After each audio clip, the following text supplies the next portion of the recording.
নমস্কার বন্ধুরা, আমি শ্রাবণী। আমি চলে এসেছি আরও একটি রেসিপি নিয়ে। চলো রেসিপিটি তাহলে একবার দেখে নিই। আজকে বানাবো টক ঝাল মিষ্টি কুল মাখা। কুল মাখা বানানোর জন্য কিছু কুল নিয়েছি। প্রথমে আমি কুলগুলোকে ভালো করে ধুয়ে নিয়েছি।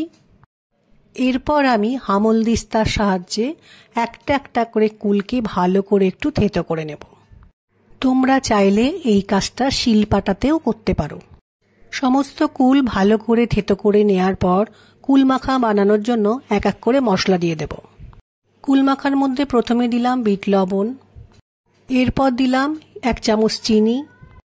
এবার ঝালের জন্য দিলাম লঙ্কা কুচি, তোমরা চাইলে লঙ্কা গুঁড়ো দিতে পারো।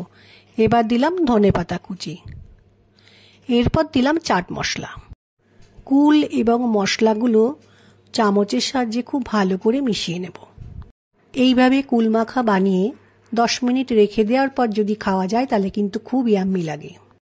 আমার আজকের এই টক ঝাল মিষ্টি কুল মাখা রেসিপিটি যদি ভালো লাগে তাহলে লাইক, শেয়ার ও সাবস্ক্রাইব করো। ভিডিওটি দেখার জন্য ধন্যবাদ। আজ ভিডিওটি এখানেই শেষ করছি। ফিরে আসছি আরও একটি রেসিপি নিয়ে।